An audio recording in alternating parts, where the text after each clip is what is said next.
독후평, 치매 진행을 늦추는 대화의 기술.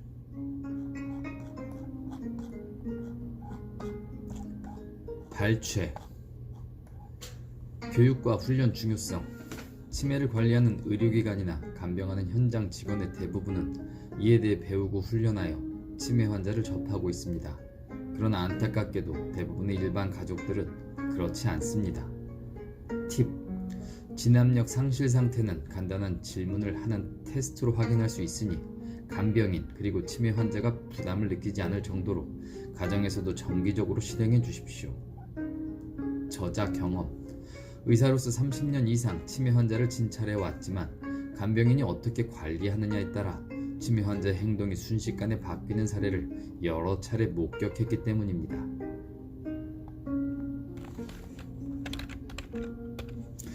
배려가 독. 분명 못하겠지, 왠지 힘들어 보이니까 하며 무엇이든 주변 사람이 대신 해주려는 경우가 많은데 이를 반복하면 증상의 진행 속도가 빨라집니다. 간병인은 치매 노인의 거울.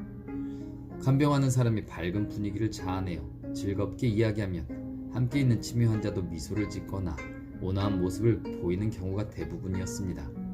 반대로 간병인이 신경질을 내거나 굉장히 괴로워하며 딱딱한 말투로 이야기하면 안타깝게도 치매 환자가 의기소침해하며 어두운 분위기에 휩싸여 있거나 폭언이나 재활 거부 등이 많습니다.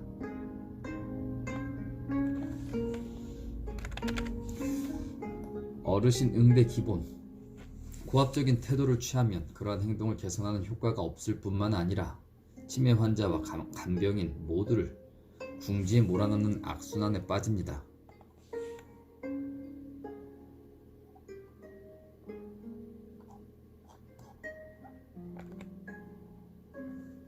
그런 일이 지속되면 간병 시간이나 수고가 더 들어 간병인 또한 악순환의 고리를 끊을 수 없게 됩니다. 회상법. 누구든 지금까지 살아오며 자신만의 기나긴 역사를 가지고 있을 것입니다. 그 역사를 떠오르게 하는 재활치료가 바로 회상입니다.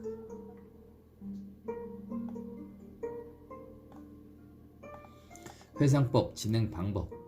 그룹회의 형식 또는 1대1로 진행합니다. 치매 환자의 청춘 시절에 유행했던 영화나 음악을 틀거나 인기 있었던 연예인 사진을 보여주거나 가족 앨범을 준비하거나 예전에 길렀던 반려동물 사진을 보여주는 등 생각이 떠오르는 계기가 될 만한 물건들을 준비합시다. 또 이야기를 듣기 전에 메모도 준비합니다. 귀를 기울여 집중하여 확실히 경청하면서 중요한 부분에서 기록을 남깁니다. 회상법으로 수집하는 정보. 업무 이야기 등 특별히 분야로 정할 필요는 없습니다. 초등학교 때 잘했던 과목, 고교 시절 활동, 배우자와 연애하게 된 계기, 업무 중에 힘들었던 일, 육아 중 일화 등 무엇이든 좋습니다. 커다란 사건일 필요는 없으니 절로 미소가 짓게 되는 가족 일화도 꼭 수집해 봅시다. 환자의 역사 정리하기를 목표로. 아무렇게나 생각나는 대로 이야기하다 보면 똑같은 이야기를 반복해서 말하기 일쑤입니다.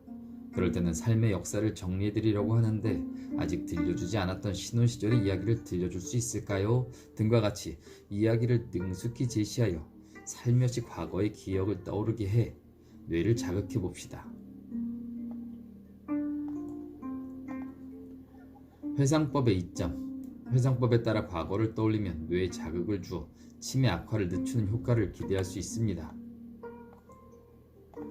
또 간병인에게도 난처한 행동의 원인을 찾는 실마리가 되거나 개인에 맞는 간병 방법을 파악하는 힌트가 되기도 합니다. 환자의 역사를 정리하려면 몇 개월 소요되겠지만 차를 마시는 시간 등을 이용하여 느긋하게 옛날 이야기를 들어봅시다. 오, 그랬군요. 그 이후에 어떻게 됐어요? 등과 같이 대화를 주고받으며 이야기의 꽃을 피워보십시오. 치매 특징. 일단 잊어버리면 비가역적, 즉 다시 떠올릴 가능성은 희박합니다. 대화는 뇌의 능력 저하를 억제. 치매는 뇌의 능력 저하로 인해 일어나는 증상입니다. 뇌의 능력 저하를 억제하는 것이 중요하다는 뜻입니다. 그러려면 뇌에 적절한 자극을 주어야만 하죠. 말의 방법 중요성. 말을 걸 때 단어만 조금 바꿔줘도, 비결을 조금만 알고 있어도 일상적인 대화 시간을 두뇌 트레이닝 시간으로 바꿀 수 있다고 생각합니다. 치매 노인과 대화의 핵심. 치매 환자와 이야기할 때는 상대가 이야기를 이어나갈 수 있도록 이야기한다. 정동이란 마음이 순식간에 동요된다는 뜻입니다. 감정의 유형 중 하나로 일반적이면서 급격한 감정을 가리킵니다. 대화 팁. 대화 중에 절망감을 느끼는 일이 많아지면 치매 환자는 의사소통 자체를 피하게 될 수 있습니다. 그 결과 다른 사람과 대화나 행동이 줄어들어 이 능력 저하에 박차를 가할 수도 있습니다. 구분이 필요한 대처법. 치매 때문에 폭언하는 거니까 그대로 받아들이면 안 돼. 5분 정도가 지나면 기분도 나아질 테니까 그냥 흘려버리자 하며 끌어올랐던 감정에 이성이라는 물을 부어 평상심을 유지해야 합니다.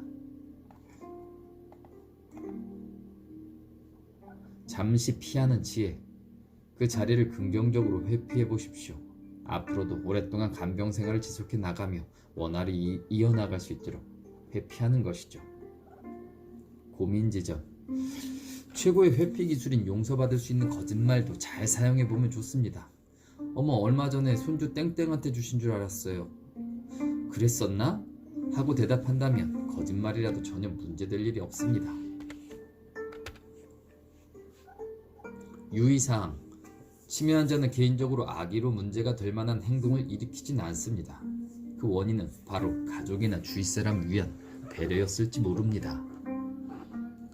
치매 노인과 대화 방식 기본 자세.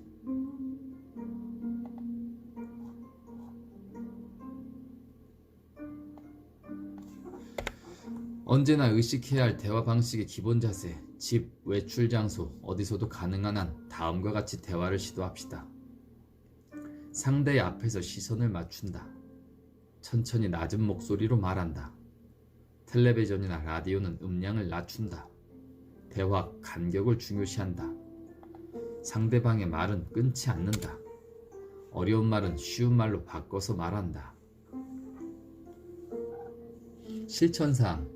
말을 걸을 때마다 매번 장황하게 이야기할 필요는 없습니다. 서로 한마디씩이라도 좋으니 1시간에 한 번 정도의 빈도로 대화를 시도해 보시기 바랍니다. 대화의 기본. 이야기 내용은 중요하지 않습니다. 어떤 이야기든 그래요? 그렇구나 처럼 이야기를 잘 듣고 있어요 하는 자세를 보여주는 것이 중요합니다. 간병인의 올바르지 못한 대응이 요인이 되어서 도움이 더 필요하고 대응하기 더 힘든 치매 환자가 되기도 합니다. 오연성 폐렴 방지. 음악이 가진 힘은 의학적으로 증명되어 있습니다. 노래를 부르면 뇌의 혈량이 늘어나고 그 결과 뇌의 에너지원이 되는 당이 뇌에 전달되는 양도 증가합니다. 많은 에너지가 뇌에 도달하면 뇌가 더 활성화됩니다. 오연성 폐렴. 음식물, 약물, 삼춘물 등 흡인으로 발생하는 폐렴으로 호흡곤란, 기침 등의 호흡기 증상을 포함하며 발열, 구토, 식욕부진까지 다양한 증상이 나타날 수 있습니다. 간병을 위한 3가지 마음가짐.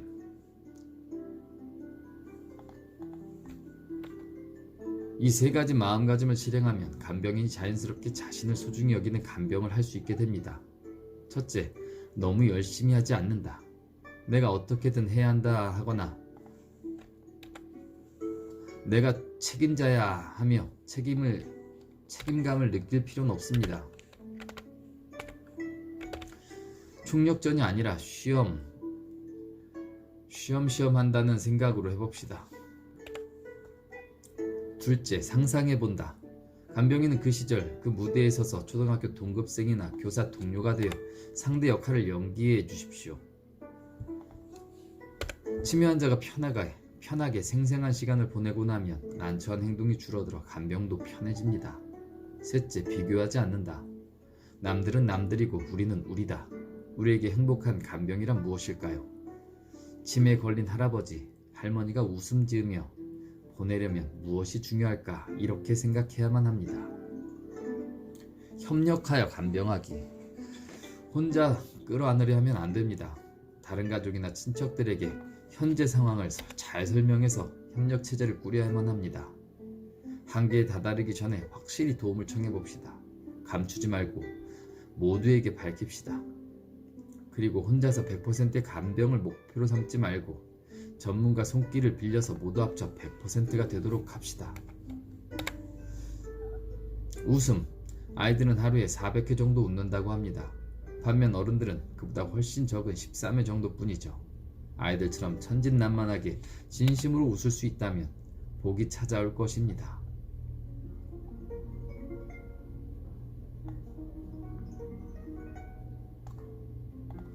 선물, 치매. 치매로 인한 기억장애로 죽음이나 질병에 대한 공포나 지금의 괴로운 일조차 있게 됩니다. 저는 인생의 마지막 순간에 그 괴로움에서 벗어날 수 있다는 의미에서 치매는 신이 내려주신 선물이라고 표현하고 있습니다.